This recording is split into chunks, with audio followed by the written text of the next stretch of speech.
Hey everyone, this is your host, Andrew Holland. Thank you so much for listening to the Andrew Holland podcast each and every week, where we talk about business, entrepreneurship, and everything in between. As an entrepreneur who's been through a lot of highs and a lot of lows, I started this podcast to be a source of weekly motivation, inspiration, and support for all of us who are working to achieve something meaningful. And as importantly, so that none of us ever have to feel alone or isolated while we're doing so. Together, we explore the stories of successful people, we get insight and advice from individuals who have accomplished amazing things. We discuss practical and fascinating business models and strategies, and we dive deep into understanding ourselves as human beings. So please, help me grow our group and subscribe to the show on your favorite audio platform. Subscribe to, watch, and thumbs up our episodes on our YouTube channel, the Andrew Holland Podcast. Follow and interact with me on Twitter and Threads. My handle is A Holland Podcast. That's A Holland Podcast. That's probably my favorite part of the whole podcast is the interaction I get with our guests and with you as our listeners.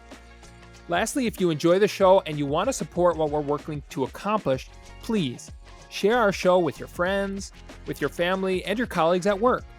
This show is nothing without you and your support, and I'm so incredibly thankful for each and every one of you listening, watching, and sharing the podcast every single week. Now it's time to get our motivation, inspiration, and support for this week and jump into today's episode. In today's episode, Mark Stratz, the managing director of Transwestern Phoenix, the commercial real estate arm of Transwestern Companies, the largest privately held commercial real estate group or company in the United States, joins us in studio. We talk about a whole host of things related to real estate, his decision to move at a young age from Seattle to Phoenix, where he knew nobody, starting over entirely in the real estate industry, to how he has made it his mission to transform downtowns, starting with Phoenix, across the United States. Mark has a very logical thought progression on everything he talks about. He's got some really interesting insight into how the pandemic has changed office space and where he sees things going. And we overall just have a fun conversation about so many different topics. I had a great time with Mark. He's very thoughtful and deliberate about how he thinks through things, and I think you'll see that and really enjoy his advice and wisdom. While Andrew Holland is a CPA, a real estate broker, and involved in multiple businesses, including some investment companies, the Andrew Holland podcast is for informational purposes only. All of Andrew's views and those of his guests are solely their opinions and do not reflect the opinions of any of the businesses or companies Andrew or his guests are affiliated with. You should not treat any advice, conversation, business recommendation, investment recommendation, or anything of the like as a specific inducement to make a specific business decision, take a specific action, make a particular investment, or follow a specific business or investment strategy. Thank you so much for listening and enjoy the show. Mark, thank you so much for joining us today and welcome to the Andrew Holland Podcast. Andrew, thanks for having me. I'm looking forward to the day and catching up with you very much. You're joining us fresh off a big high, a big win in the real estate industry, 8 to 9 figure deal. Tell us about that. Well, it's actually super interesting because it's like a career of building, and that's what leads to opportunities, right? So I guess we could just start really from the beginning. So I'm from Seattle, Washington, and I started my real estate career in downtown Seattle with 70 million square feet, plus or minus, high rises from 75 stories high, all the way down to adaptive reuse brick timber buildings from the turn of the century, right? So born and raised in Seattle. Yeah, born and raised in Seattle. Why'd you go into real estate? Great question. And it's actually super interesting because I didn't have this path through high school or college of, hey, Mark, you need to do this. or it's actually the worst advice I ever got was from my father, which I have told him this, and he just said, Mark, all you need is a degree. And I would never tell my children that, especially in today's world that's super competitive, highly focused and specialized. Like, that advice was terrible. So you said, it doesn't matter what you get, just get a degree. Just get a degree, you'll be fine. Okay. Now, will I be fine? Yeah. I'm very comfortable landing on my feet and figuring it out and all that. But how I got into real estate was I was a country club worker, not member. So I grew up in an environment where it was yes, sir, yes, ma'am, right away, sir. Like, that's how I was raised. So working at a country club, I was the bag boy, the club washer, the golf cart washer, the range picker. Like, that's what I did. That was in high school. Then I went to college, and my first year back from Washington State University, the head pro, Ron Hoetmer, said, hey, Mark, we really like your energy. A lot of the members know you and like you. We'd like to bring you into the golf shop. So that, I guess, after my freshman year summer, I worked in the golf shop and did that all the way through graduation. So that's where you have a lot more customer interaction. You're not. Yes. It was customer facing, member facing, merchandising, selling, all of that activity for a golf member. Right. So my kind of last summer in, there was 8 guys, and this is before cell phones, and this is when guys could like get away, and that's what they did. They escaped. Yeah. They would be drinking double gin and tonics and getting hammered. So that experience, there's 8 guys that played every Wednesday. They played every Friday. What year is this, plus or minus? 1997. Okay. So they befriended me, and I was the guy that I'd fill in.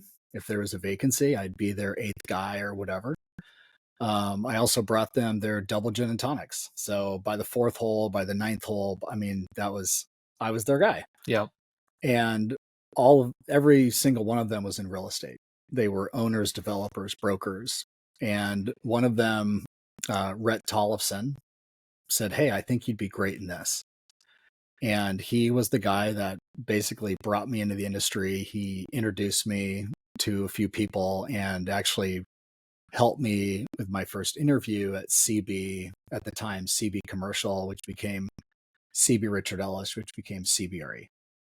Huge international real estate firm. Yeah.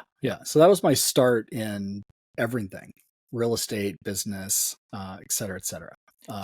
Did you ever have, when he said you'd be good at it, because a lot of people at that age are 18 plus or minus, or what are you? No, at that point I was a senior in college. So okay. I just had graduated. So I was 22, 23 years old. A lot of soon to be college graduates that just go to get a degree have no idea what they want to do and they feel lost. What were you feeling that way? And so when Rhett came to you and said, I think you'd be great at real estate, were you going into it because you weren't sure what you wanted to do, or you had seen, and maybe it's a combination of things, you saw all these people they take their Wednesdays off, they do what they want, they seem to have a tremendous amount of wealth. What ultimately said, okay, yeah, let's just do it?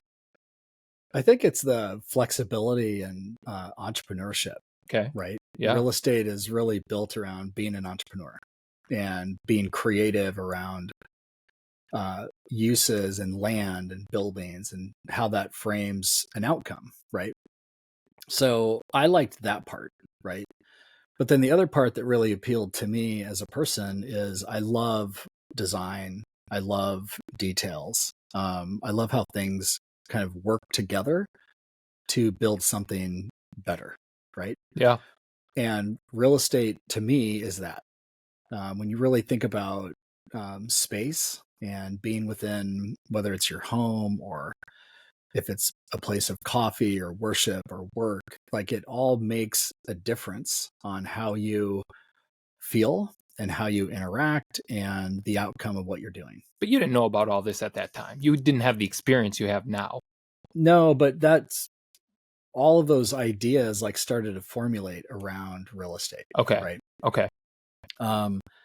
Entrepreneurs, you talked about entrepreneurship. It's interesting that you say that that's the piece that you love. Did you have any entrepreneurs in your family? Did you grow Yeah. up Yeah, being absolutely. entrepreneurs? Okay, so who were some of those big influences that clearly had an impact on you having a positive viewpoint of entrepreneurship? Sure. It's twofold. One, my father was this German immigrant.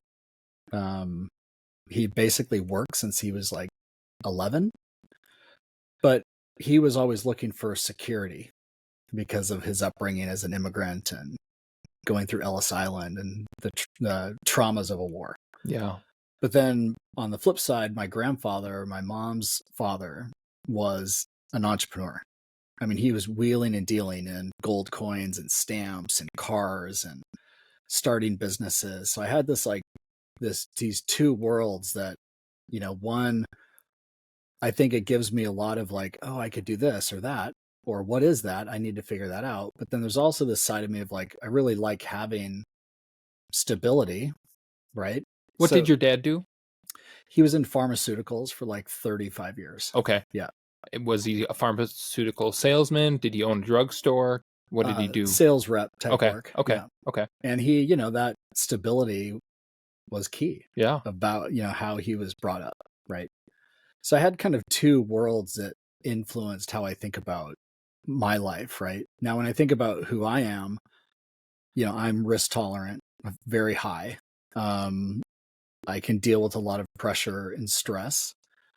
And, I have this personality that allows me to really just stay neutral throughout any situation. Right. And I think a lot of that is watching both of those collide. Yeah. That's a great Right. point because a Yeah. lot of, for me, I don't know that I would have said that I was that way at 22 or 23, Mm-hmm.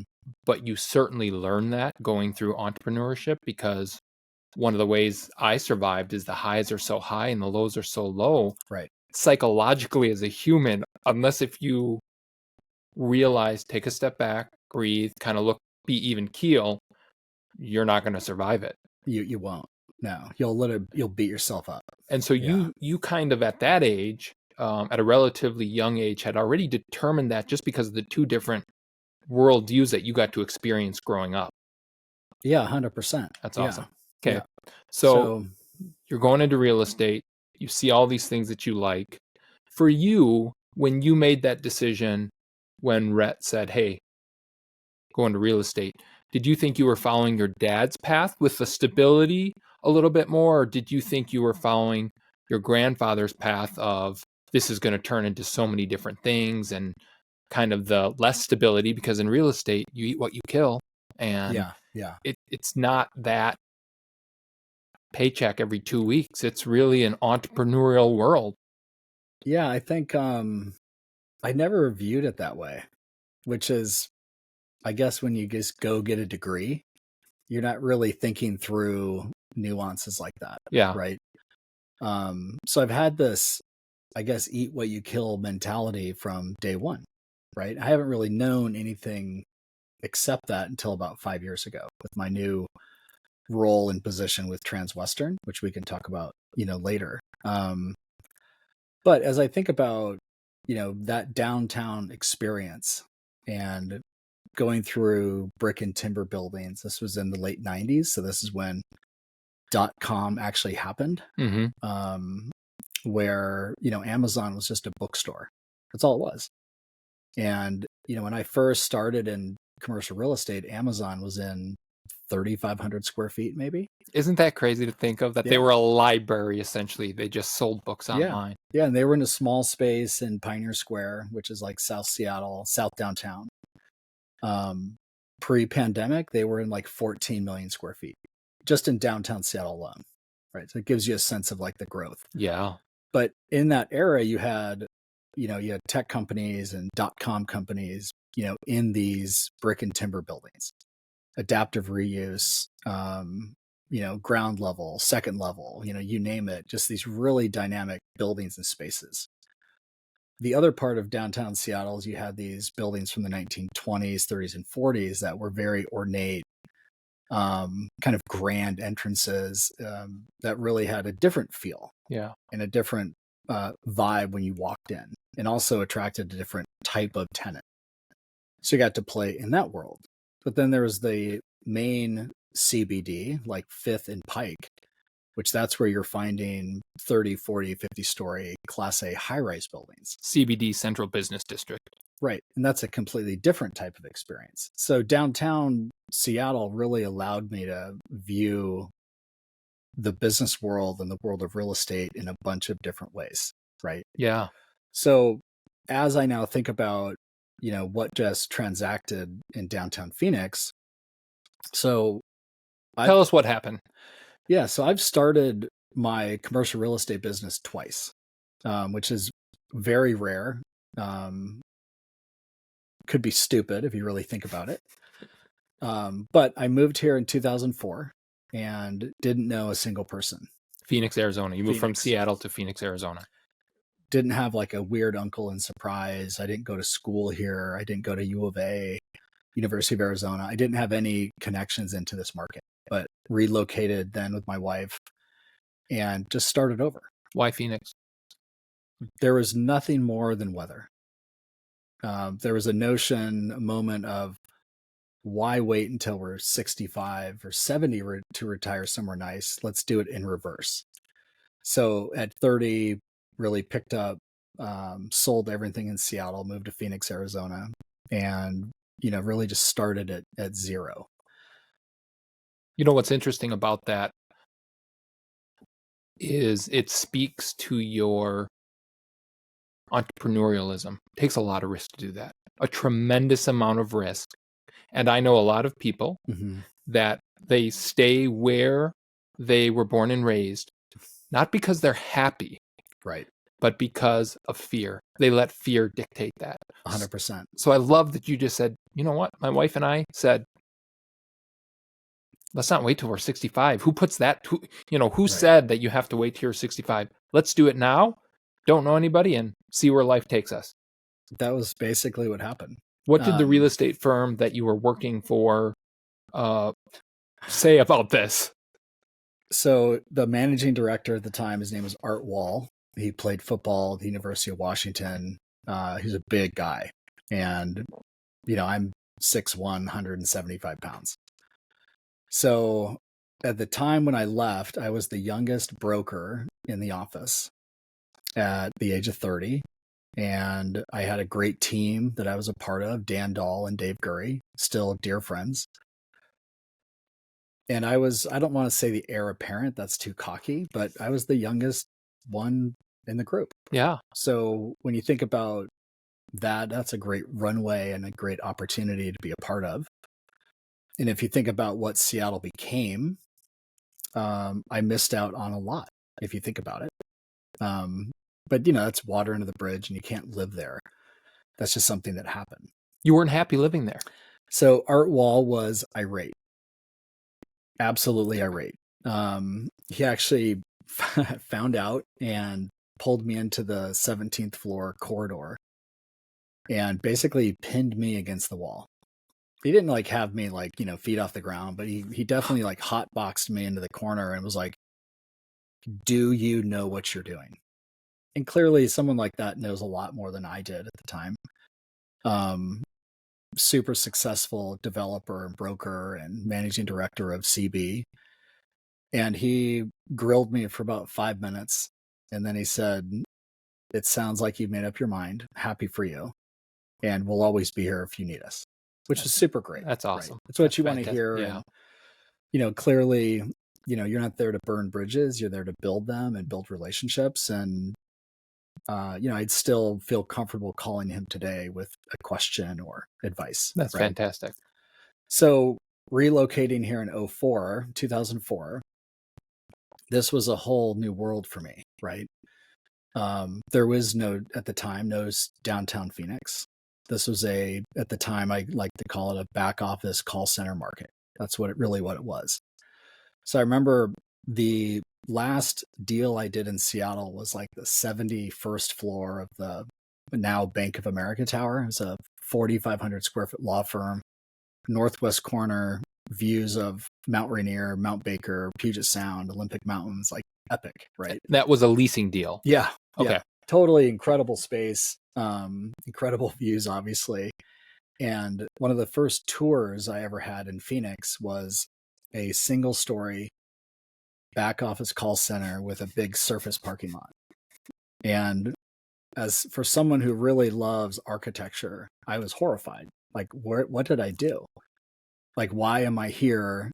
I clearly did make a mistake. This doesn't feel like me. And this is not what I want to do. Like, I can't do this.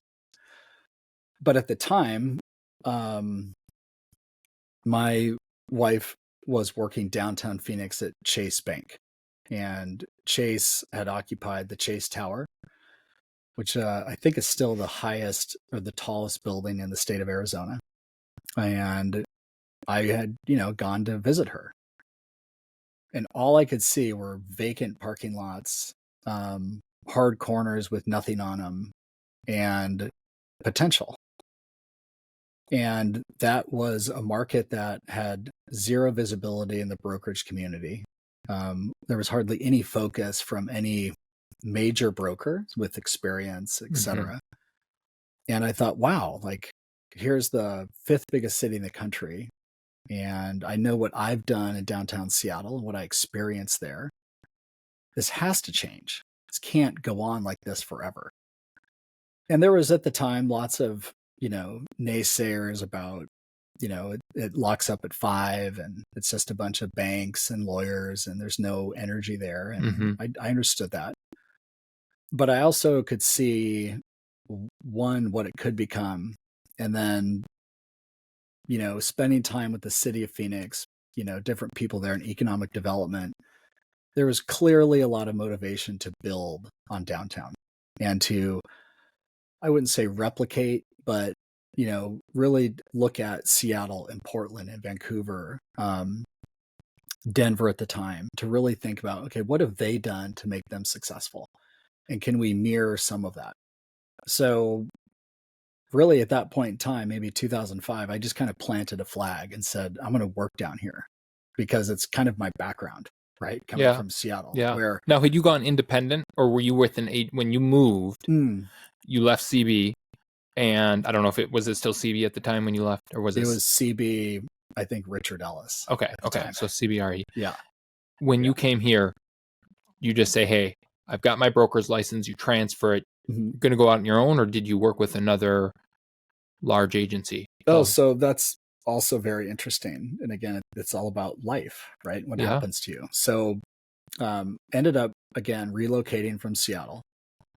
And we bought a house in kind of central Phoenix, which is actually one of the key reasons I'm still here today. And that central Phoenix is full of old Phoenix families.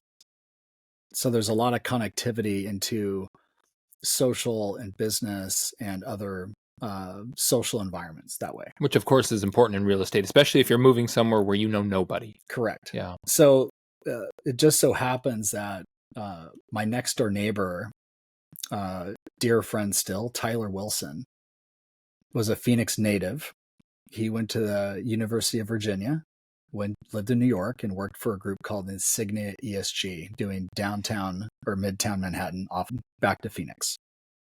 So he and I become friends, and we both were like 30 years old, smart, but kind of dumb, cocky, but not. And we just had a conversation of like, what if we just did this together?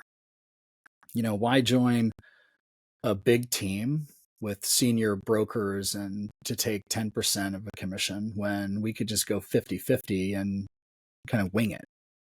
So that's what we did. We shook hands and started a 50-50 partnership at a great boutique firm that's been absorbed, but it was called BRE, which is an amazing acronym, Business Real Estate. Pretty simple. Right? You couldn't get that Google name now. Right. It was super easy. So we started at BRE, and we both became shareholders there. And then that became Cassidy Turley, which became DTZ, which was acquired by Cushman & Wakefield. And I was with that group up until the end of 2017. Okay. So back to downtown Phoenix, there was just this opportunity to engage. And one of the most amazing parts of Phoenix is it is a community. People don't care where you're from, who your family is, who your dad is. People want to make things happen in Phoenix. And that's one of the best parts about being here. And that if I needed to call Mayor Gallego, I could call her right now.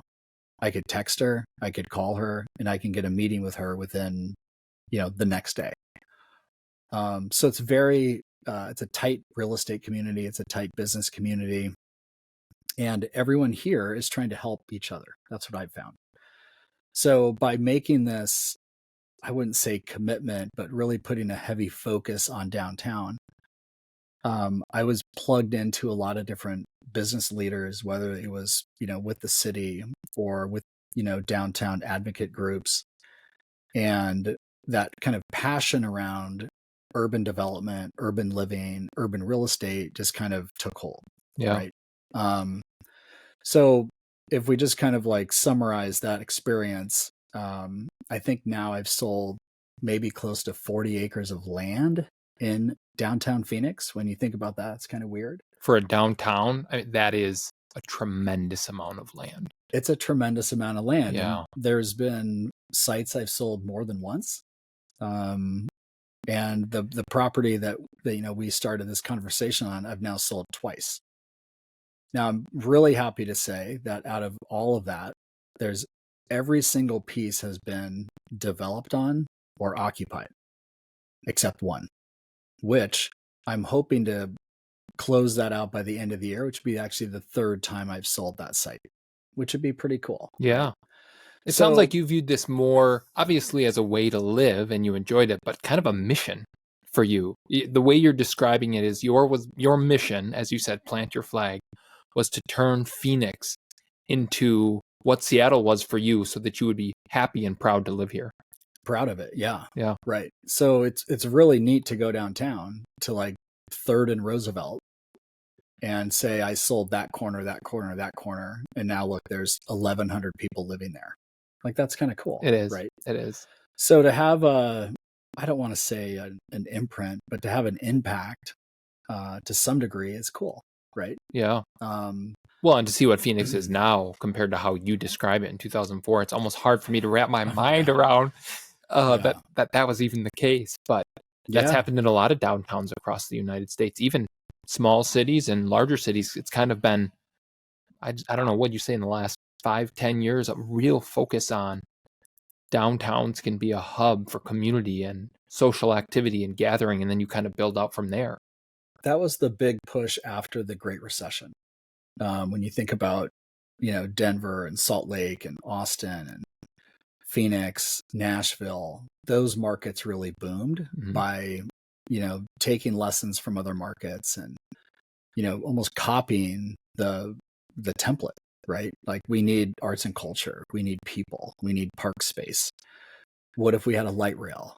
How do we encourage bicycling over cars? Like, how do you handle street parking versus not? And all those issues, people in downtown Phoenix, whether it's, Mayor Gallego or Greg Stanton or Phil Gordon or Chris Mackey, like, they've all had these impacts by, not only having vision, but, taking from others and bringing that to Phoenix, right? Yeah. And for listeners who aren't from here, those are prominent business leaders, whether they're, like you said, mayors or every city has those types of people. Those are the specific ones for Phoenix. Right. And to know that, Mayor Gordon, Mayor Stanton, Mayor Gallego, like, those are people I can call and text still.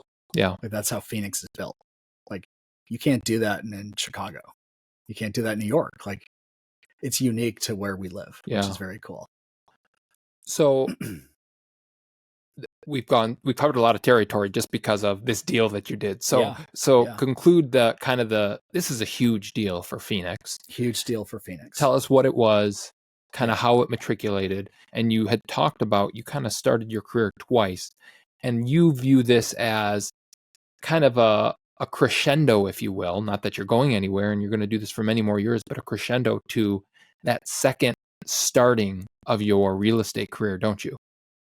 Yeah, I would say it's, I can hang my hat high on it, right? Because it is a body of work of knowledge, history, relationships.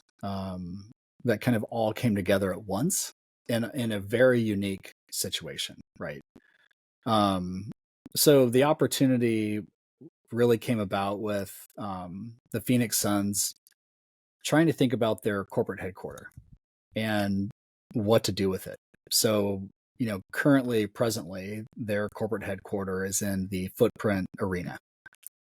And it's actually, in addition to the arena, it's about 48,000 square feet of office space on 4 floors. And it's old, dated, inadequate, inefficient, challenging office space. So that's part of, they've got the basketball court down there, Mm-hmm. where everybody comes to see the Phoenix Suns play their home games, and their corporate offices were encompassed within that facility. Attached. Okay. Attached, yeah. So that was like the idea number one is, how do you solve for this office space? Okay. Now, we have an amazing owner in the Phoenix Suns, and Matt Ishbia. He lives in Detroit, Michigan. He's the CEO of United Wholesale Mortgage, and he is a team-oriented, let's go win-oriented type mentality. So his idea of this office was, what is this? How do we expect to build a team, build a culture when we're on 4 floors? Everyone's in a private office. How does that work? Has he been the owner for, did he recently buy the team within the last 5 to 10 years? He purchased the team in the beginning of 2023. Okay. So he's a relatively new NBA owner, and he's 44 years old. So he's one of the probably youngest owners in the league. Mm-hmm. So, he comes to the table with, an incredible work ethic and really a team mentality. So when you think today about, team culture, business culture, leadership, it is about being inclusive. It's building culture, communicating, all of that. And he's bringing that to the Phoenix Suns, which is very exciting for the team, the organization, and for the city, right? Mm-hmm. But when you think about an NBA team or any professional sports team, there's obviously the arena of sport, whether it's a basketball court or a football field, that's part of it. But look what's behind it. There's like hundreds of people behind it. And what are they all doing? And how do you think about those people? And that's where Matt is differentiating. He's like, hey, we got 300-400 people here. We got to build something with them. And how do we do that?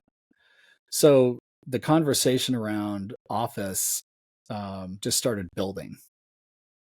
And what's interesting about United Wholesale Mortgage and Matt Ishbia, I think it's around 6,000 employees all on a single floor in, I think, 1.5 million square feet. So he clearly sees the world in a much, open, collaborative way. Yeah. Not in a vertical high-rise way, right? So as we started to really think about the real estate and team members and people working together, the vision really became single story. Okay, so in a downtown environment of vertical office buildings, how are you going to find that? So that kind of exploration really led us to the warehouse district, which has been this really career passion for me, because you have brick and timber, you have historic, you have buildings that were, Asian grocers or printing presses or Coors beer distribution buildings, all wrapped up into one area. It's this adaptive reuse opportunity for you that you for so long have loved and treasured. Right. Like in Pioneer Square in Seattle, Pearl District in Portland, Lodo in Denver. Like those are all markets I've envied, right? And I've worked in one. So in 2004 and 5, I also discovered the warehouse district. And at the time, there were no businesses as far as like there weren't any creatives or architects or ad agencies, or there's really no one down there. But we have this really great inventory of real estate of, like I said, brick, timber, poured in place concrete type buildings. So in my mind, I'm like, wow, this is like a gold mine. not financially, it's a goldmine for the city. Mm-hmm. What are we doing with this?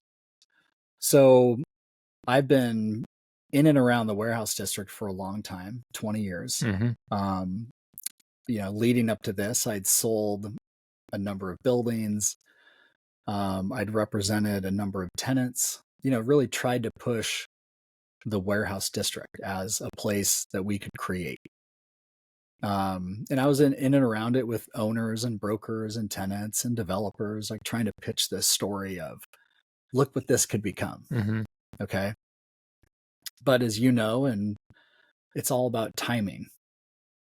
And for us in downtown Phoenix, warehouse district, really, I think our timing is Matt Ishbia. Like he's really the person who buys into that idea of adaptive reuse and building a campus and bringing people into an area to make change. Mm-hmm.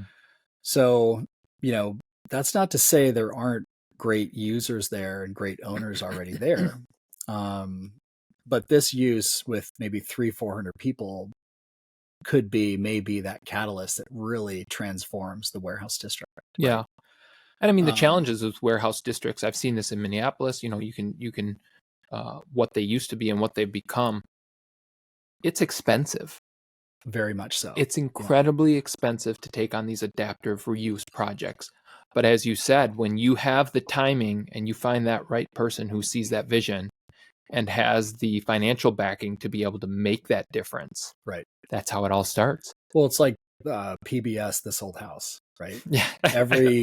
every corner or every piece of drywall you take down or brick you removed creates 10 more problems, Yep. right? So it is very expensive, Yep. right?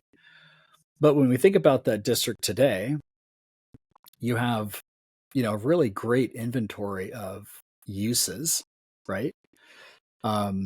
You have multi-studio architects, you have CCBG architects, you have Kaizen Sushi, you have an incredible owner in Mike Cowley of the Cowley Companies, who's done some really authentic repositions of adaptive reuse buildings. Like he's done an amazing job of really honing in on details. There's a guy down there, Michael Levine, who's been there for, maybe 15, 25 years, who's also done some incredible renovations, of which one was sold to ASU, Arizona State University, who brought their art school into that area. So we've seen some, really great success. We've also seen the kind of merchant developers now show up, building multifamily and, kind of the 4-story, podium type multifamily product. So now we're seeing food and beverage, we're seeing multifamilies, we're seeing people. We have, some really great businesses down there that are operating, 7 days a week. And now you have this, like, in our opinion, this catalyst project right in the middle of the warehouse district. So he bought how many acres? So in total, it's 7.5 or around 8 acres of land. Okay. Yeah. And and he's going to develop it into a single-story office complex, really an office haven for the infrastructure and the organization behind the Phoenix Suns and the teams that he owns. Correct. Yeah. Now, what it comes with, though, is a 94,000 square foot adaptive reuse building that I've been a part of since, I think, 2016, through now 2 different owners. The building was a mid-60s Coors beer distribution building. So it was really just a single-story warehouse for cold storage. The previous owner, Montana Avenue Capital out of Santa Monica, whom we sold it to in maybe 2017, did a phenomenal adaptive reuse to the building. We brought in Oakland Construction, Smith Group Architecture, and we turned it into a 2-story, 94,000 square foot office building with, incredible chevron I-beams, poured in place concrete, chevron shape, the I-beams that are up in the truss system, multiple roll-up doors, like just a phenomenal office building. But when it was delivered, the pandemic hit shortly thereafter. And that project just kind of stalled out from a leasing office perspective. And we were able to come in and, through relationships, again, back to what you're just building over years and years is, it's relationships. So, through the 3 separate parcels and the plus or minus 8 acres, I had relationships really with all 3. So through those relationships, we were able to really get, intimate quickly on, hey, what will you do here? Like, will you sell? Will you not? If you are a seller, what will you sell at? And really get down to the root of that within 24 hours. So there was never this moment where we were like starting from scratch, because there were built-in relationships. There's a history there that would, really allow us to engage quickly on this opportunity. So, now the work has begun on, okay, what does this site become? So at the end of the day, you're going to have the Phoenix Suns corporate headquarters. You'll have a Phoenix Mercury practice and training center that's dedicated. That will be probably the best practice center in the WNBA, will be in downtown Phoenix. And then the G League, which is like minor league NBA, so like minor league baseball, Corn Ferry Tour, that kind of stuff. The G League will also operate within that as well. So there'll be 3 uses under really one roof. So that project now is being led by Gensler. They're the architect with a group out of Detroit called Von Staden. It's kind of co-architects, and then it'll be built and constructed by Oakland Construction. I'm assuming the original. Von Stad is someone that Matt brought in and is familiar with. Perfect. Yeah. So Gail Von Staden has done, I think, most of the work at United Wholesale Mortgage, that campus. So there's that synergy, and then just the comfort of, hey, you know what I want, so go work with Gensler and get it done. Right. Yeah. So it'll be exciting to see what that becomes. Did you interact with Matt a lot during the No. Okay. No. I'll have to email him and get him on this podcast. Yeah. You said something that I want to touch into more, given your experience. So real quickly, we've talked a lot about what you do kind of at a in detail level. For people who maybe aren't familiar with what a broker does or how that works, give us a 3 to 4 minute description of what do you, Mark, do every day. So in 2017, I received a phone call from a recruiter, and it's actually pretty interesting. She called me, left a voicemail, and I didn't call her back for a couple of weeks, but her voicemail sat there, and one moment I found myself like, I'll give her a call again, or give her a call. So I call her and say, hey, apologies, I'm late. How can I help you? And this recruiter describes this privately held national commercial real estate company. And, this company is looking for a market leader, a managing director, and they're committed to kind of building into Phoenix and growing their presence and all of that.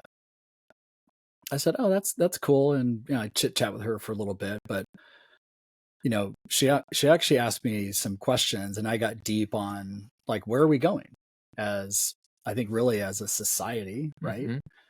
And I started to talk about what's influencing decisions and how people are thinking about real estate and why Instagram is so important now, and just all these different topics. And after about 25 minutes, she goes, man, I talked to a lot of you guys, like commercial real estate people. She goes, I've never talked to someone like you. And I was like, oh, okay. Like, I don't know what that means. But also at the time, I really didn't care. Like, oh, okay, that's nice. Thanks. Sounds like you had a real authentic conversation. Yeah. And then just say, yeah, I'll talk to you later. Yeah. That's cool. So fast forward a couple of weeks, she calls me back and she says, hey, I really enjoyed talking to you. Yeah, great. Likewise, it was great. And she goes, hey, the chairman of the board is in town and he would like to meet you. So, okay. So in my mind, just kind of thinking about mindset and growth mindset and always wanting to learn, I thought, okay, here's someone who's older than me, smarter than me, has seen more than I have, and I can learn something. So I said, yeah, I want to meet him. Now take a step back. You weren't unhappy with what you were doing at the time. Totally happy. Okay. Yeah. But it's about opportunity and learning and growth. That's what I want to keep doing. Like, I will never retire. It's hard to say never, but I do want to say that I will never retire. I want to work and add value until really my last day. What is that Cider House Rules when he's like, you have to be of use? I just want to keep being of use, whatever that might be. Yeah. I want to keep doing that. I think your family probably thinks you're always of use. So meeting, his name is Jack Eimer. I got to meet him, and what was set to be like a 1-hour discussion turned into almost 2. And we covered everything from kids and all sorts of things, and just had a really nice dynamic discussion with him. And that was that. So nice to meet you. Talk to you later. Couple weeks pass again, and you didn't think anything of this. No. It really wasn't looking to do anything either. Mm-hmm. And a couple weeks later, she calls back and she says, hey, you're on our short list. And now I'm like, oh, well, that's different. Now you're saying you're really interested in me. I don't really know if I'm interested in you or what this opportunity is yet. But again, I want to keep learning because I get to meet people, right? Had to be at least flattering. Absolutely. Yeah. Yeah. I mean, you want to be liked. I think everyone does. Yeah. Not everyone's going to like you, but that's important. So she said the president and the CFO will be in town and they'd like to meet you. So I'm not like a numbers guy. I'm fluent in Excel. I'm good at it, but I can't do math in my head, and that's not my game. So when I heard CFO, I'm like, oh yeah, I want to meet him. One, again, he's smarter than me, knows more than I do. And really the idea there was I want to see if I can hang with him mentally. There's a little test for you. Absolutely. Right? I like that a lot. And these are people that, have big titles. Okay. And I go back to a course I took in college, a sociology class, where we actually for a couple of classes watched One Flew the Cuckoo's Nest with Jack Nicholson. Mm-hmm. And there's this amazing scene where Jack breaks everybody out, like the crazy guy and the tall Native American, and they go down to that that kind of boatyard in the dock. And, these are clearly like 5 insane people, right? Yep. But Jack introduces everybody with a title.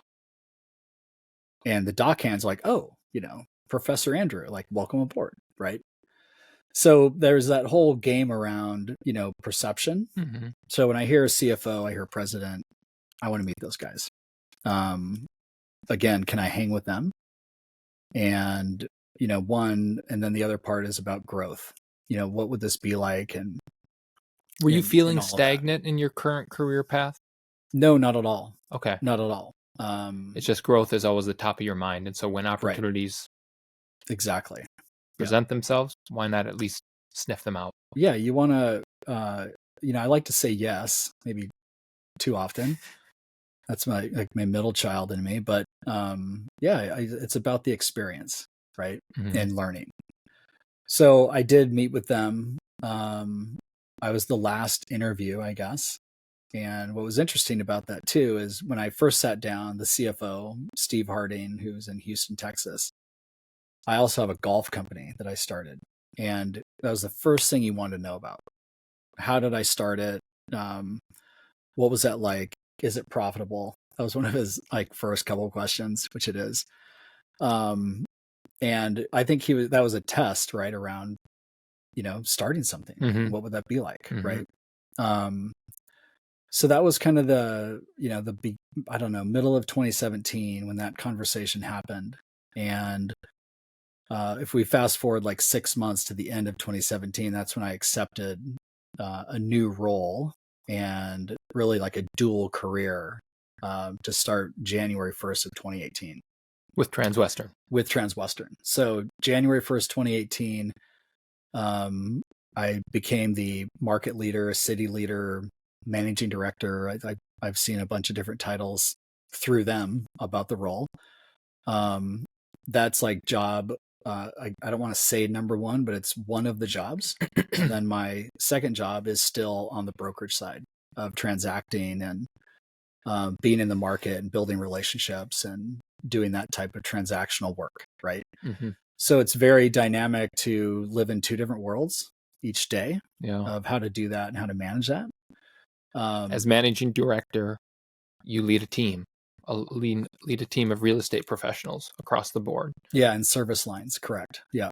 And then as a broker, you're actively engaging in things like the transaction that we just talked about and correct, bringing deals to the table. Yeah, and so how do you manage that? Yeah. And how do you wear two different hats and kind of rotate them at a moment's notice? Yeah. Right? Well, just managing a team in and of itself is a handful. So trying to do both of those things is, I give you a lot of credit because not many people can do that successfully. So it's been a fascinating experience to, one, put kind of the leadership management hat on, and how do you go about that? So when I started January 1st, 2018, we had 2 brokers. Today we're 18. I think at total we had about 13 employees. Today we have just under 80. And I would say, we've been able to put Transwestern into the market. Our flag, people know our brand, people know our team. I'd say we're typically competing, with the 3 publicly traded companies, CBRE, JLL, Newmark, Cushman, like we're competing with those groups. And Transwestern is completely private. Yeah, we're the largest privately held company in the country. So yeah, it's been an incredible experience, and that's been my role the last, I guess almost 6 years now has been with Transwestern. So I want to go back to something you talked about, a real key decision point in your life. When you and your wife at the time decided to move from Seattle to Arizona, what would you say? And I know we talk about it and we brush over it, but that is an incredibly consequential decision for where your life has ended up. Yes. Relatively, at least in layman terms, high risk decision to start over and go somewhere where you know no one else, to someone who feels like they're trapped perhaps in their location. Because I've read a lot of books that, and this I learned a little bit later than I wish I had. Started a company, had a successful company, had a great exit, but in a place where I could not stand the weather. And I learned that after. And I kind of wish I would have learned it in my 20s, but I'm thankful for the experience there. Right. What would you say to someone who is just petrified of doing something like that? How do they get past that fear that prevents them from making a decision? And this, we're talking location-based, which a move can be a big thing, especially away from family, but this can apply to anything. Why was it so easy for you, and I put that in quotes, to do that? And if your daughters, you have 6 daughters, correct? Yes, we have a blended family with 6 daughters, correct. So you've got 6 daughters. If they came to you or you were giving them advice and they were petrified by fear of doing something, what would you tell them? So I think it's, well, one, we could talk about this for hours. Well, we could. There's so many things I want to ask you, Mark. It's so fascinating because I think so much of it starts with your upbringing and perhaps birth order. Where are you in the birth order? Youngest, middle, oldest, only child, like you name it. I think a lot of that influences how you behave, how you think, what you'll tolerate. And I talk about this all the time. I'm a middle child. So I've been babysat and I've been the babysitter. So how many of you were there? There was 3. Okay. So I'm like Switzerland. Like I understand your point and I understand their point. And it's hard sometimes to for me to draw this line of this is what we're doing. There's no budging. This is it. Cause I'm still oh, well, I understand what you said and I understand what you said. So let's come to a middle ground, right? More of a middle ground person. But I think through my experience personally, being a middle child, there was always this notion of don't be like him, my older brother. Don't be like that. Don't be like him. Chart your own path, right? Yep. And that really influenced a lot of things of how I went about my childhood, experiences I had, risks I would take. I grew up ski racing, bike riding, bridge jumping, doing things that are risky, and being comfortable there allowed me to make these other decisions later in life And would by you say, having a risk tolerant personality. Right? and your older brother was less risk tolerant? Yes. Yeah. He'd be the exact person you described, still living in the same Okay. town like that. Right. And that's totally fine. And what about your younger sibling? She's more in my camp. Okay. Still living in Seattle. She's lived all over it. She's doing great. So when I think about, the impact I'm having on now 6 women, and the ages are 20 to 11, in my mind, it's a huge responsibility. It's an honor. It's a privilege. And I'm super grateful that I have this moment in my life where I can shape these people's lives and help them see things differently, think differently, be open-minded, you name it. I take all of that very seriously. And what we've done there is we've built this team environment, right?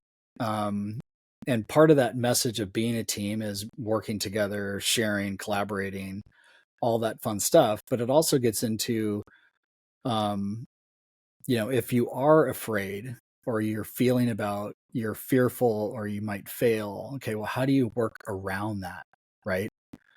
And, as you know, and I know, and, the listeners know, there's a lot of content out there. You can read about Kobe Bryant and Michael Jordan, and there's tons of quotes and stuff you can see all the time. But there's also this part of like leading by example, right? And sharing stories about, my background. But I mean, back to like jumping out bridges, like it's a risky experience. Okay, well, why did I do that? And how did it shape me? And was I afraid to fail or get hurt? Like all those things play into these conversations with these young women about how do they move through life, right? And the things that they're facing today, I didn't. So I want to be empathetic there and listen to their challenges. But also be, my part of my job too is to push them. And there is fear and failure, but those are all good things, right? Like I always tell the girls, like, if you're fearful or nervous, it means you care. And it puts you in the moment. If you're afraid, you're in the moment. Lean into it. You're right there, right? Yeah. So don't back away from that. Like you just said, lean into it, get into it, accept it. And like the faster they, or really anyone, can accept that fact, the better off you're going to be, right? Yeah. So, I've looked at all those things, and it really, I talk about this too with them and with other people and panels I've been on, where everything leads to something. All these things you've done as a person, all of a sudden you're like, oh my gosh, I'm using that from 10 years ago. Or, when I was the most inspirational on my golf team in high school 2 years in a row, well, wow, that's actually paying off now. Or when I was a social chairman at the Delt House at Washington State University, organizing those events is leadership. It's organization. It's team building. It's communicating. It's all those things. And those lead up to things you do later in life that you at the time you're like, we're throwing this huge kamikaze party, but that's paying off now as I work on events and opportunities with Transwestern. Yeah. You'd never put that together at the age of 20, but here we are. Right.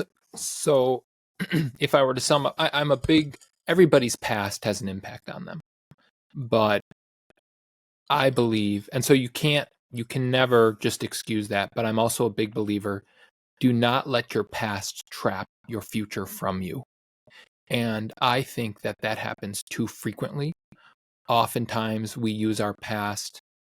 I don't want to say oftentimes, but I found myself doing this. Well, I can't do this because of this, or I can't do this, or that's not how I was raised, or this, that. And I'm not I'm talking, I am not talking with outside the realms of morality. I'm talking about in a business setting. Mm-hmm. So a lot of people have great upbringings, perfect family, everything, and they struggle with fear. There's a lot of people who have really tough upbringings. And quite frankly, I talked about this with our podcast guest last week, Steve. He said he had a really, really, really hard upbringing. And I said, I'm finding a common theme about some of the people that are the most successful. They had it the hardest as children for whatever reason, and they didn't let that was a motivator. Right. So you've caught a stranger coming up to you and says, Mark, I don't know you, but I'm really stuck. I don't know what to do. I'm afraid to move jobs. I'm afraid to start a business. I'm afraid to do this. You would say, lean into that fear. Yeah, you just have to start. Take action. 100%. I mean, you can't get to the 10th step without taking the first step. Yeah. Right. That's a great point. But it's interesting to watch, I would say the majority of people, they are stuck in moving forward and, looking at themselves to figure out, okay, what am I doing wrong? And I've done a ton wrong. What human hasn't? As I said earlier when we were kind of setting up, I'm divorced. I sure wish I would have known what I know now 20 years ago. Right. Now that's just life and how it works. Mm-hmm. But, there's specific books, there's, specific like mental training through therapy that, gosh, I wish I would have done at 17 or 20 or 25 to just help me be a better communicator and just a better human in general. Right. So I think there's so much that we can do around emotional intelligence with our kids and friends to, really remove things like you've talked about, like fear and failure, by using your mind to move through that. Most powerful ally, our mind, and that's the way I think about it. And how can I leverage, my mindset and my ability to learn and change to grow? Right. Yeah. And I wish more people, would think about that, about, how can I make change and what's holding me back from doing that? And it all starts to me in your mind. Yeah. 100%. I'm it's interesting you say that because the people who are really good at sales, I would consider you someone that's, your skill really well and you're excellent in the sales arena. I'm not talking about used car salesman type of mentality. I'm talking about someone that listens to what your prospect or your client wants, here's what they're saying, and then you come up with a whole bunch of ideas to meet those needs. And the most successful people who can serve their clients believe it themselves. And it's funny because I had this conversation. I don't remember who it was with, but it was a scenario where they were trying to, I think it was one of my nephews. They were trying to tell me something that I could tell they didn't believe. Yeah. And it wasn't right or wrong. Yeah. I don't know. You can see, people can see in your eyes if you yourself do not believe in yourself and your own ability. They can see right straight through you, especially people with experience or entrepreneurs. Yeah. Like we are, who have failed. Like I've known many times when I've tried to say, oh yeah, this, and I'm like, I don't believe it. You can catch it like that. Yeah. And so it starts in the mind. And it really, if you don't believe you can accomplish something, and I'm not just talking about you've lied to yourself, you really have to find a way to truly believe what you're saying or what you want to do. And if you don't, well, maybe that's not the right thing, or maybe you don't want it badly enough. Because I'm a big believer, and I'm curious on your thoughts on this. I had another guest that said, it just depends how bad do you want it. And I've told myself I wanted something, but when I really sat down and looked myself in the mirror, looked at my actions and what I said I was doing, there was a huge dichotomy. Yeah, I guess I didn't really want it that badly. Well, I'd say that there's a number of individuals in the world that are just truly remarkable. right? You can put like, Elon Musk there and Bill Gates and Zuckerberg and, all these, new leaders out there are truly exceptional human beings. Secularly speaking, I would say.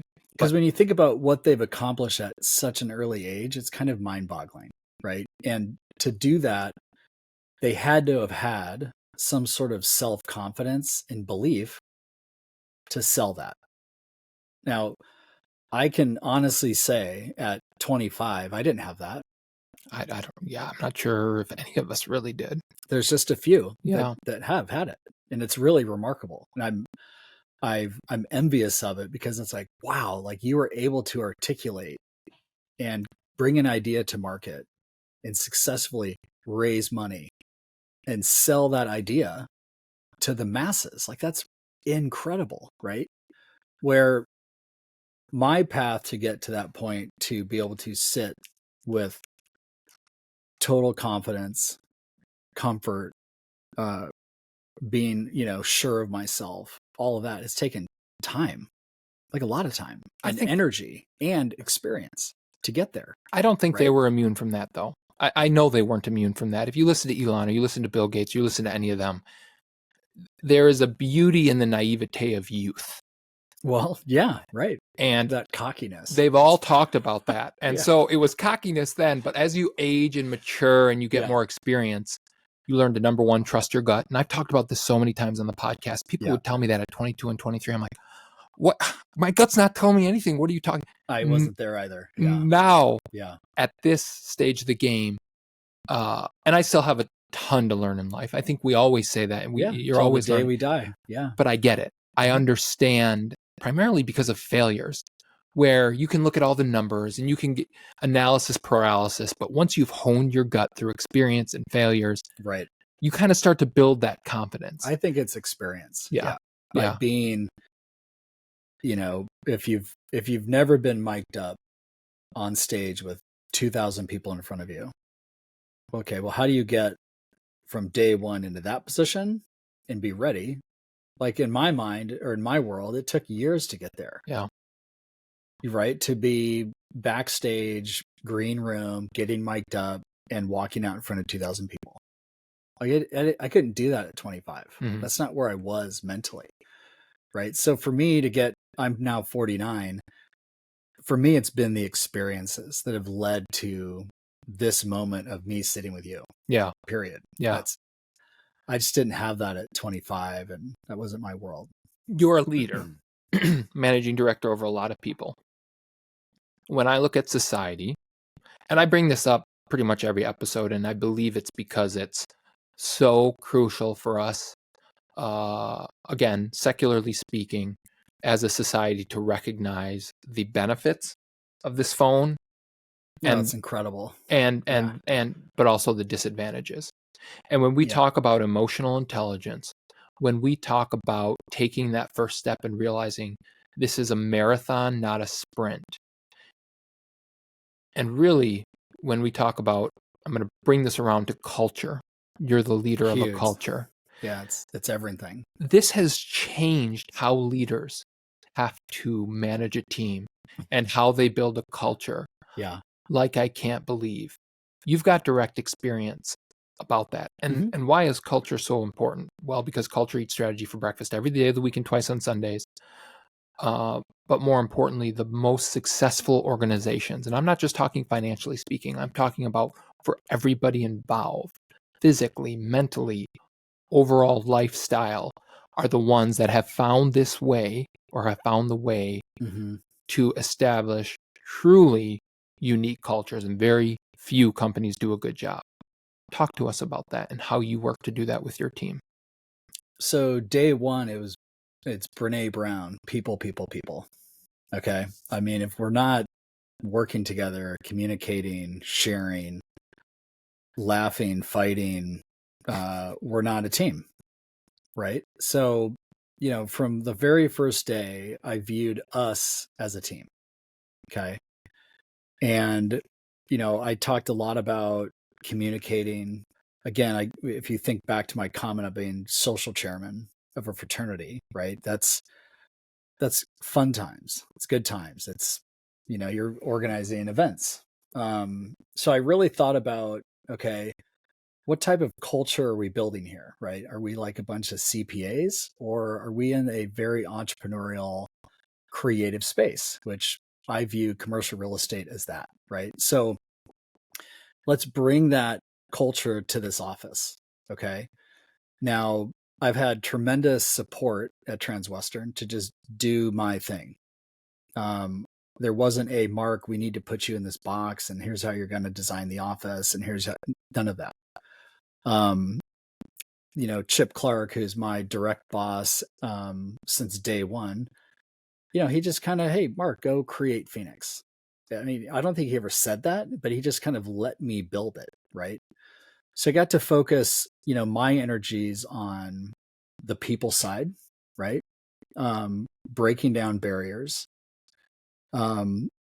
thinking about dress code, right? I kind of instilled this casual, open environment from day one. And that leads to people being comfortable and open, and receptive to being a part of this kind of different environment, right? Mm-hmm. When you think about sales organizations or commercial real estate, or just any hierarchy, you might have people at the top, you might have people at the bottom, but I like to think of us more horizontally. Yeah. And yes, you're one of the actors in the play, as in you're one of the brokerage professionals that are in charge of transacting. Okay. So you're in this space, and then we have maybe an administrative role. Okay. You're still people. You're still kind of doing all the same things. So let's not have this like top down approach. Let's work together type approach. Right. So kind of creating this environment, around people and culture and community and communication has kind of led us to where we are today.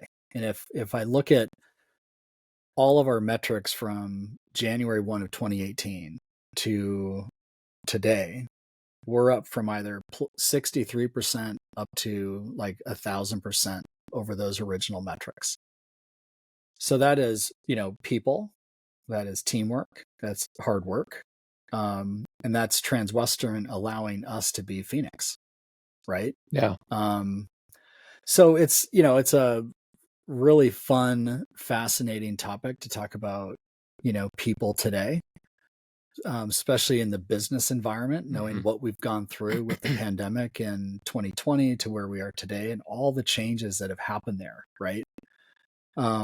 That's been like a whole nother bucket to manage through and to think through about how we've all changed.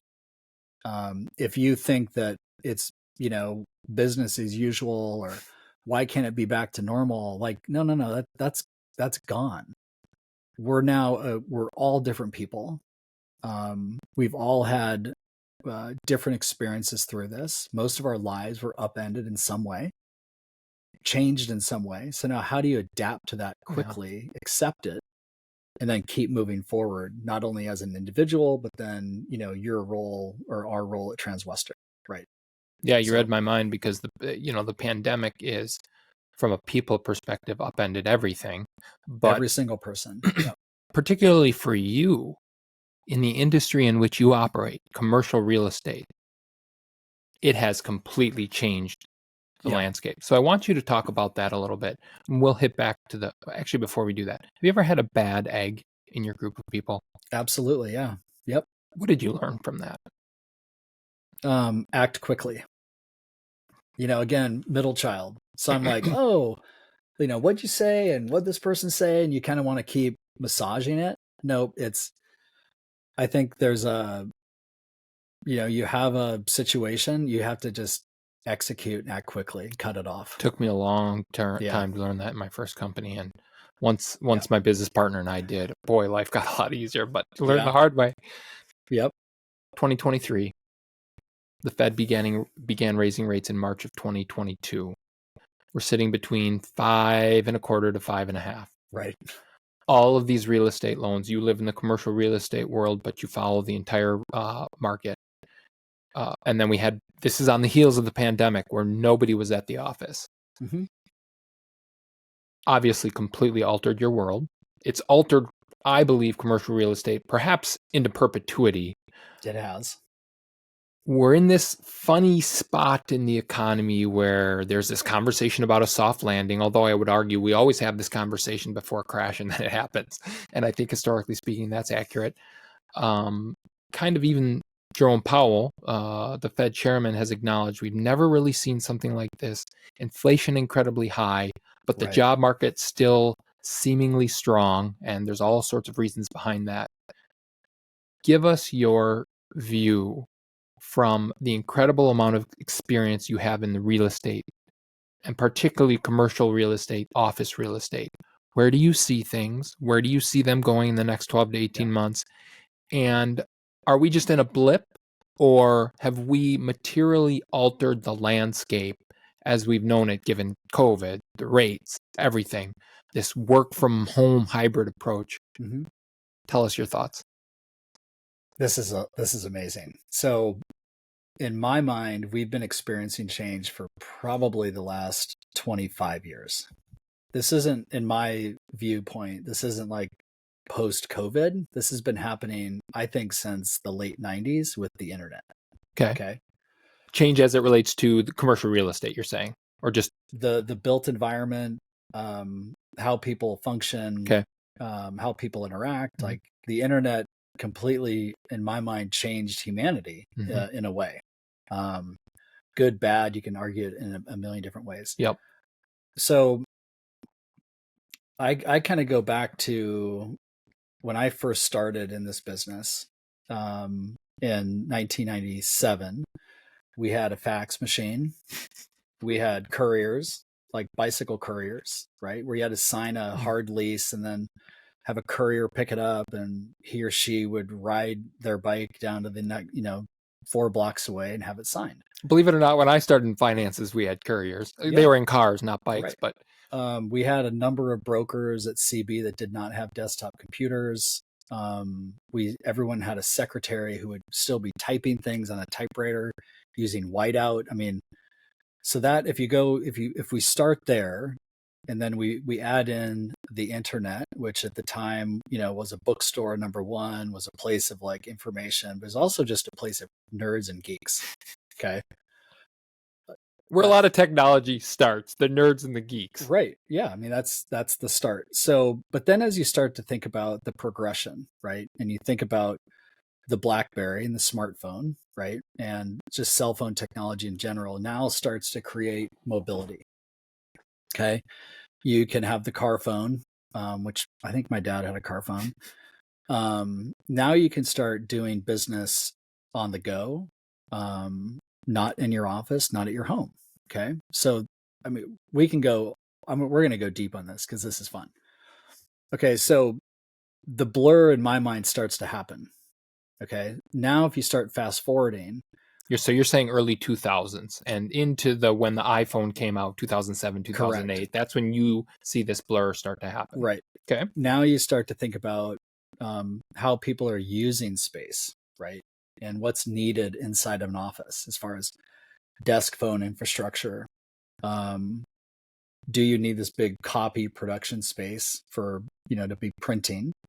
Do you need this giant server room to host all your files? Okay.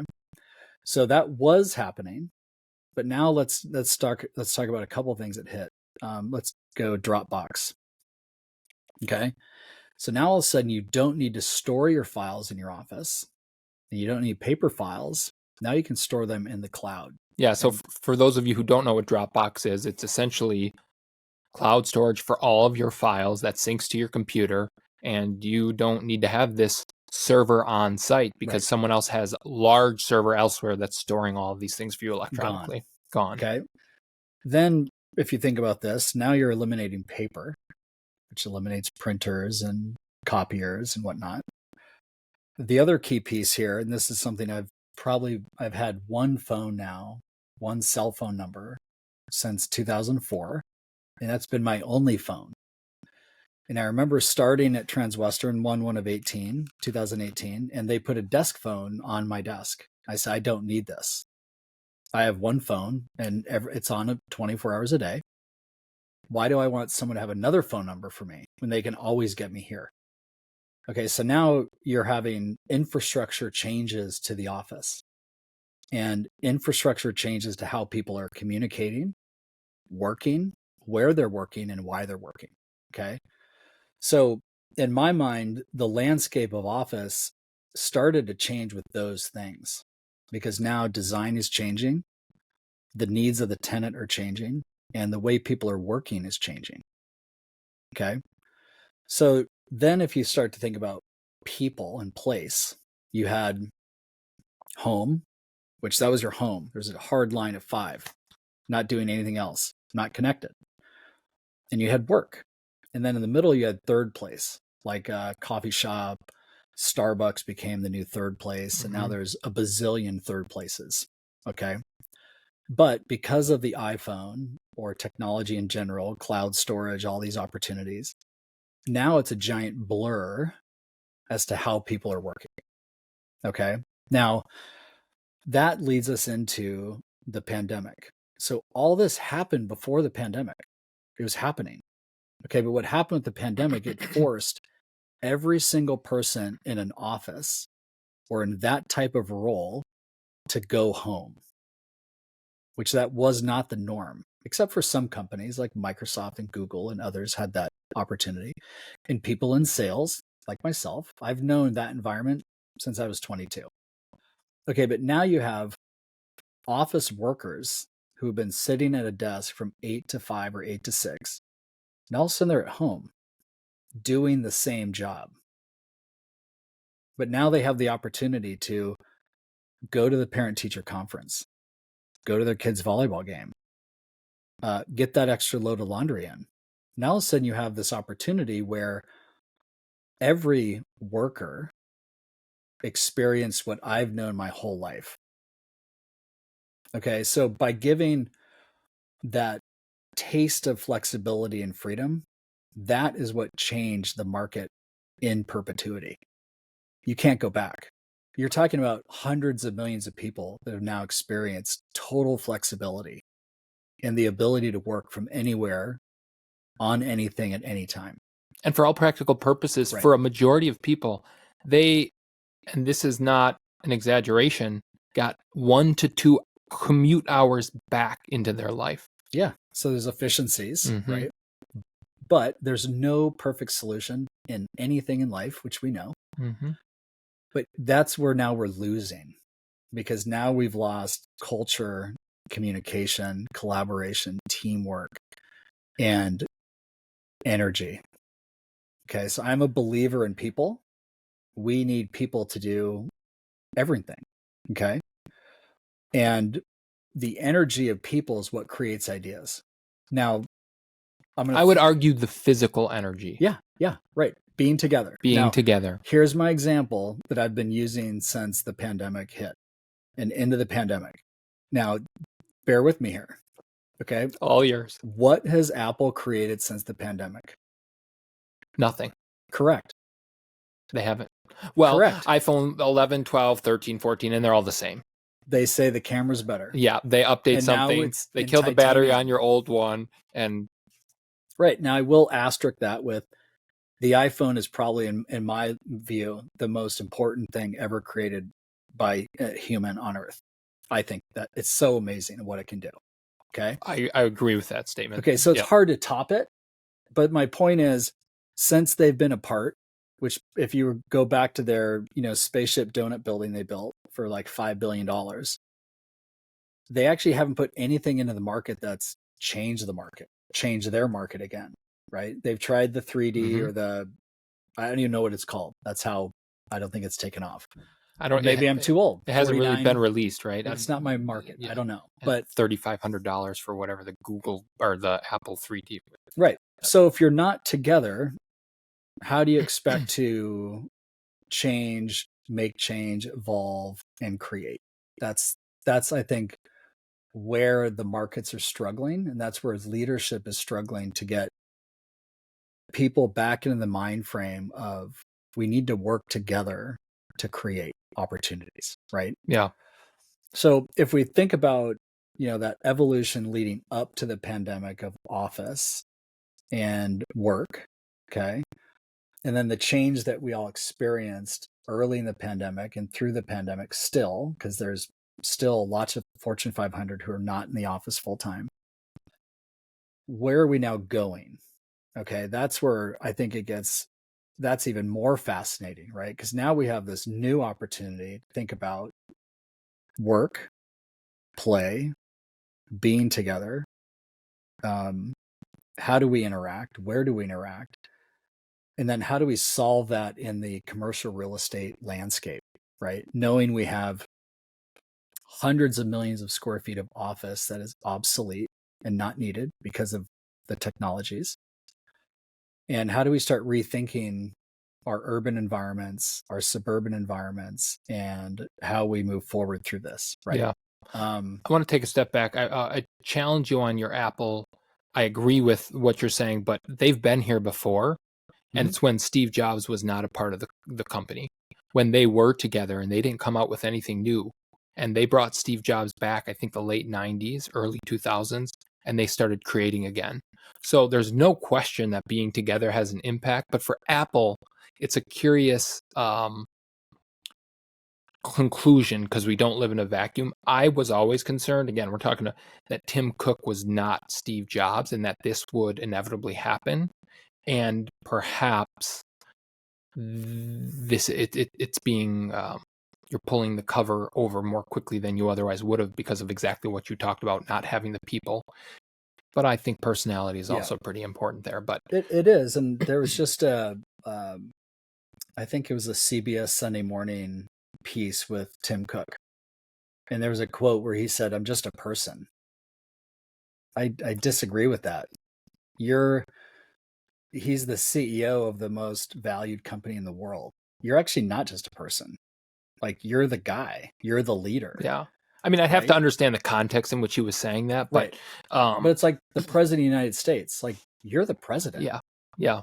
Like, you're in another world. Well, I just made my point. Right. Steve Jobs didn't just look at himself as a person, not from a superiority perspective, but he was the vision. He was the leader that was there to inspire this team, just like you are with your team.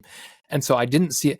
It really doesn't surprise me that Tim Cook would say that, but I'm just a person. Well, not really. Not really. But you're not. So but I'm going to go on a tangent for just a short bit, and then I want you to say, where do you see this going?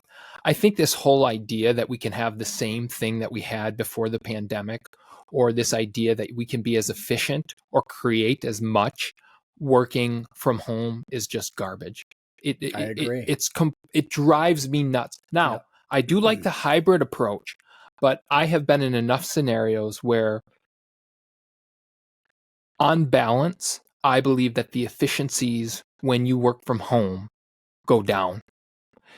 I'm going to caveat that if you allow the distractions to distract you. And there are a lot more distractions at home. And in this day and age, when I believe that we are actually, it's more challenging for us physiologically because of, particularly for me and the generations below me, because of how our neural networks have transformed everything there in 5 seconds. It's actually more scientifically difficult for us to not be distracted by those things than perhaps someone, my parents or grandparents. And so I have this huge beef, if you will, that we've got to think differently about. Yes, we need flexibility. And I think this is actually bringing corporations to task where they were inflexible and there was this stigma about you were here after 8 and you left before 5 or this. Right, you're not working. I love that the pandemic has destroyed that. Right. But we have to somehow find, in my opinion, a little more balance. And I think you're seeing that from a lot of the most prolific CEOs saying, it's time to get back to work. We can do a hybrid approach, but we create things and we work better and serve our customers and are happier as individuals when we are together as a team and as human beings. There's no question about that. Yeah, I agree. So do you see us still trying to figure out that happy medium? I think that's going to be ongoing for decades. I really do, because like I said earlier, there's no going back. Everyone got to experience the freedom and flexibility and we have the tools that make it a reality. So now here's where we are now is why do you go back to the office? What are you going back to? Okay. And if we start back with my comment about the internet and what it changed everybody's lens on the world. It changed everybody's visual expectations of what something should look like or how something should function. Because if you want to see a Michelin star restaurant in Faro Island, you actually can by just typing that into a search engine. And now you've seen it. You know what the inside looks, you know what street view looks like. So people now are looking for a very curated experience, whether it's at a restaurant, look at why Taylor Swift and Drake and all these shows are selling out across the globe at record sales, because people want an experience. Yeah. Right. And the office is no different. Right. So there's that's a really interesting point, Mark. There's that old kind of comment or saying about, oh, it's your dad's office, or it's not my dad's office. Right. Well, whether you're the lowest person on the totem pole or the left side of the horizontal spectrum or the right, it doesn't matter. Everyone's coming to that experience with an expectation now of design, of atmosphere, amenities, and why am I driving 20 minutes or 30 minutes or 5 minutes to here when I'm expecting this to happen, right? So that's like kind of the pressure on the commercial real estate industry is creating these now moments, these experiences that are no longer for like an amusement park or just for Google or Apple. Now the 5,000 square foot law firm that has 4 partners and 10, staff team members, they want the same thing. Right. That's I never really even thought about it in that viewpoint. But now it just gets back to people. Yeah. Okay. So how are you treating your people? What are you treating them to? And when they show up at 8:30 or 9 or 8 or whatever the time is, do they have a good experience? Right. Now, what's fascinating about that is that when you think about, I'll go back to my background in Seattle, Microsoft figured that out 25 years ago. They were designing, building, creating campuses with amenities and design and open space and parks and you name it. For what? The people. Mm-hmm. Not only to make them work longer hours by providing daycare and dry cleaning and everything else, smart, but they were also creating environments that people wanted to be in. And it really, if you look back at like the last 20 years, there were certain landlords or certain markets that adapted to that quickly. And there are certain markets and landlords that did not. Okay. But now the pandemic has forced every landlord and owner and building to adapt to an experience. Okay. That's where it's going. And that's what an owner, landlord, a REIT, you name it, has to provide in their portfolio or at their building to attract, retain tenants, period. So let me ask you this. As you know, I've started a lot of companies. And for the first 5 years, I'm just trying to figure out how to keep people employed and keep the doors open. I don't have the Microsoft money to give them the Taj Mahal, but I still want my people to have a positive experience. How? How can I do that when I don't have the financial prowess that Microsoft does? I'm a new company. I remember year 2, are we going to go bankrupt this year? Year 3, are we going to go bankrupt this year? Year 4, are we ever going to get out of the red? Year 6, hallelujah, we broke even. Right. And for us, we weren't ever able to provide that experience, but the experience was this. I'll never forget an employee told me and my business partner at the time, Joe, still my business partner, just not as in many active businesses. You guys are and I don't say this to tout us. I say you guys are the best bosses we've ever had because you're just like us. Right. You'll jump into a garbage truck. You'll do this. Yeah. You're just like we are. And so we couldn't provide the most amazing. We provided garbage trucks in the one business I'm thinking of. But we were able to establish culture in a little bit different way. Mm-hmm. And so do you think it's possible, however, for these small organizations to provide that type of experience with the building when it can be so incredibly expensive? And perhaps that's a Yeah. false No, assumption to me. absolutely. But then, and this is where, if we go back to what people are expecting and the impact that the visual of the internet has provided with Instagram and all these things, is that in today's world, those spaces and opportunities and buildings are more abundant than ever. It's not so niche-y any longer, right? Good point. Where you're finding highly curated, highly designed, well located, all these kind of attributes in today's market now everywhere, right? From the Phoenix area, they're in Gilbert, they're in the Scottsdale Air Park, they're in downtown Phoenix, or downtown. Every submarket has cool spaces and places and restaurants and you name it, right? So I'd say, today, if you're a small company, your opportunity to create those moments and that culture is more abundant than ever, right? But then, and maybe it's not in your office, but you put your office somewhere where there's a lot of those things. Yeah. Right. And if you think about in our local market, the park at 44th and Camelback, which is having the Henry, the Sam Fox restaurant concept, look what that's done to that sleepy 2-story suburban office. Yeah. It's 100% leased. Well, there's a cool factor. Even in this market, which is... It's 100% leased. Right. So I want to talk about this market. I've talked to multiple commercial real estate brokers that have told me I've never seen something like this in my 35, 40, 45 plus career. What's happening to office specifically? Right. Talk to us about that. Are you experiencing that same thing?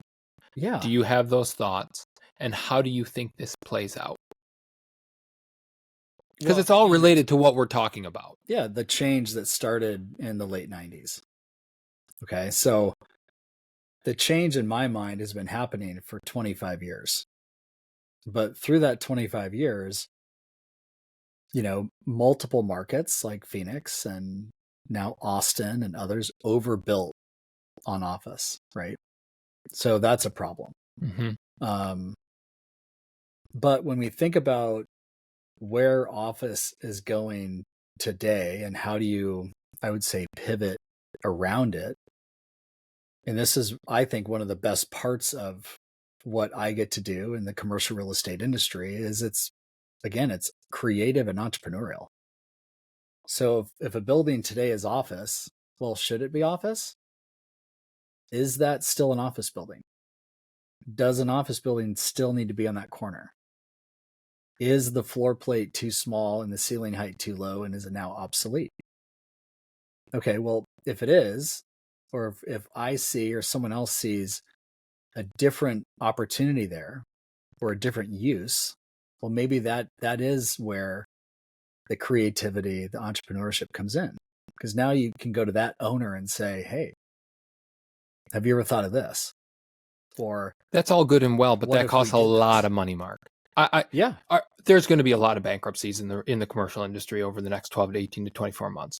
Let's just be candid, right? Well, I would say, I don't know. All of these notes maturing. Correct. They've got 3% loans. They're going to go to 8.25%. I'm from the financial world. I talk to a lot of bankers and I'm like, what are loans going for? 8.25%. Are you? But Andrew, that's the opportunity. Because now values are going to reset, right? Yep. There's plenty of money on the sidelines. Plenty. And we are already seeing it in the Phoenix market. Probably 4 to 5 conversations a week from out of state owners, investors asking questions. And they're ready with cash. So if there are defaults, which there will be, those values are going to be reset. and an owner or a partnership or a commercial, a REIT is going to come in and they're going to be able to buy a building that traded for $450 a foot for $100. So you believe there's going to have to be a reset for us to get to this vision that you have, a real painful reset, if you will. Well, think of the sustained growth we've had since the Great Recession, the longest in U.S. history. Money's been free. Why not? Right. Okay. So, of course, there's a reset. If you go back to the last 100 years and you just look at the economy, it's doing this. Okay. Well, clearly we're not at the top right now. We're somewhere down in here. So once people start initiating, hey, we're at the bottom, you are going to see, in my opinion, a frenzy of activity of people buying office buildings. Because now think about this. Okay, and actually this just happened in San Francisco. And I'm not going to name addresses or ownerships or anything. Not relevant. The building on one corner had acquired the building at $700-800 a foot. The building on the other corner had traded hands through a default and was picked up at $129 a foot. So same submarket, same location, equal amenities. Okay, so one building's over here saying, hey, we're $70 per square foot for a rental rate. Well, the guy that just paid $129 a foot is saying I'm $45 per square foot. So the reset has happened. Yeah. Okay, so that person that acquired at $129 a foot is seeing deal activity, leasing activity, because now his price point's half of what his neighbor is, right? So think about that. Yeah.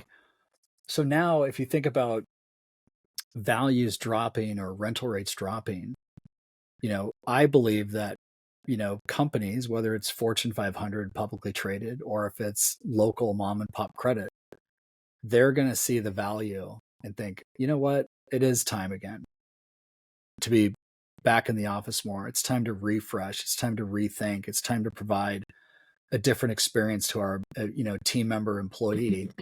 And now that the building across the street's at 40, I think I'm going to engage in that. So I think that's where that opportunity comes in, whether you're trying to buy the building or you're trying to lease the building, right? So I think that is kind of like where it might go. But then the other part that's very fascinating, and this is something I actually spoke about on a panel in May of 2020, was urban to suburban. Now, again, we've talked a lot today about downtown Phoenix and downtown Seattle, these amazing urban environments. But urban to suburban, not only did I, speak about that and talk about why in 2020, but that's actually where our market is today. And that if we were to look at the data and the tenant activity and the demand, it's in Chandler, Scottsdale, the Camelback corridor, which these are all suburbs, by the way, of Phoenix that he's mentioning. With low-rise real estate, 1-story, 2-story, 5-story, where you can, the accessibility, the ingress, egress is easier, right? It might be closer to someone's home. And that's not just a Phoenix phenomenon. That's happening in every market across the country. So, there's fascinating dynamics there. But the challenge is, and this is where it's like, it could be devastating, is to think about our urban cores of what we've created across the country in the past 15 years. And there's an amazing billboard that hit downtown Seattle, I think in 1978, that 2 lawyers took out a billboard ad right on I-5, the freeway, that said, last one to leave, turn off the lights. That's how vacant and depressed downtown Seattle was. Now, go all the way through Microsoft and Amazon and everything that happened in downtown Seattle. February of 2020, the vacancy rate in downtown Seattle is under 4%. Okay. Today, I don't even want to know. They are predicting, I think it was through Colliers International, commercial real estate firm, that downtown Seattle could hit 40% by the end of this year.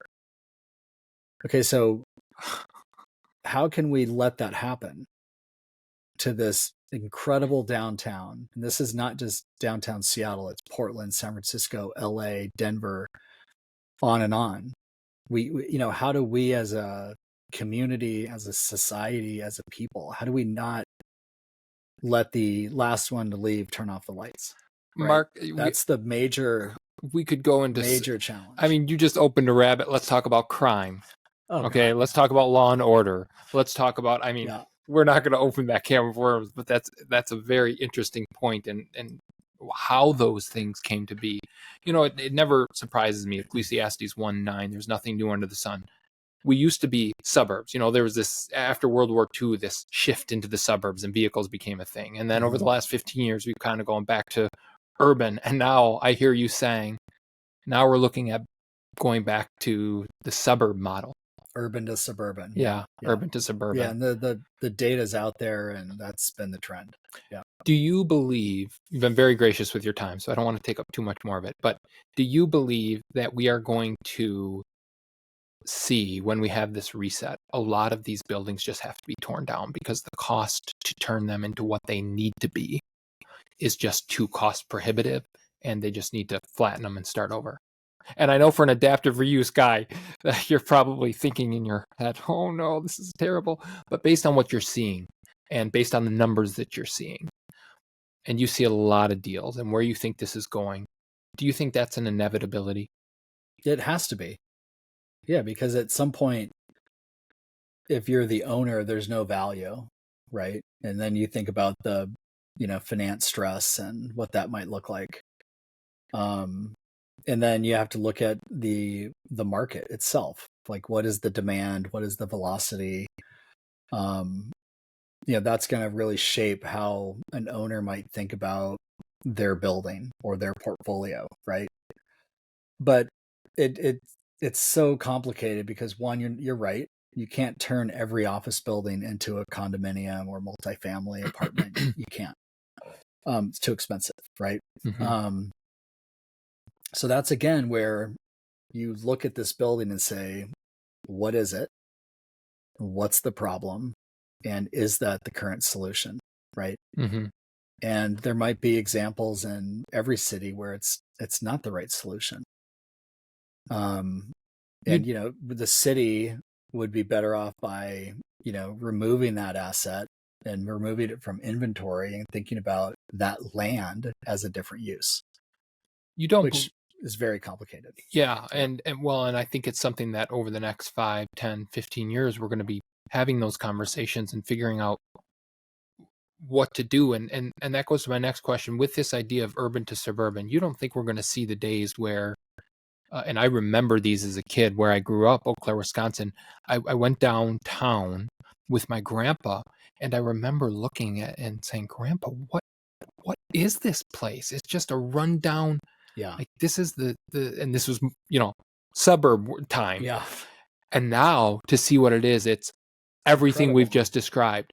Mm-hmm. You don't think we're going back to those days where you go downtown with your grandpa and you see this just barren wasteland of downtown hollow shells, what used to be something, do you? It's already happened. If you've been around but travel to Seattle, Portland, San Francisco, downtown Los Angeles, the blight is happening. And what's scary about it, and this gets back to the whole discussion around all the changes we've experienced, but if you have a market that's 40% vacant and there's nothing coming behind it, there's no new users or industry or technologies that are going to come backfill that space, right? I mean, let's say Seattle's 80 million square feet, 40% of it's going to be vacant. How do you start chipping away at that? I mean, can you do it at 5,000 square feet at a time? You actually can't. It's going to take you 30 years, right? Mm-hmm. So that is, again, I view it as a we problem, not a me or you. It's we, Very right? much. I think as business leaders, members of our society, like, we have to be creative and find solutions and try to help so that doesn't happen, right? Because the last thing I'd want to see anywhere is this, image of downtown Detroit in the 80s in downtown San Francisco. It's devastating. It's fast heading there, unfortunately. Right. So how do we help and think through that? That's when I think about my earlier comment about never wanting to retire, like that motivates me, energizes me. Hey, how can I get involved and how can I add value that can make a difference? Yeah, I love that mindset. What I struggle with, and we're not going to get it. I believe a lot of these things, particularly in the ones you've described, Portland, Seattle, they were preventable.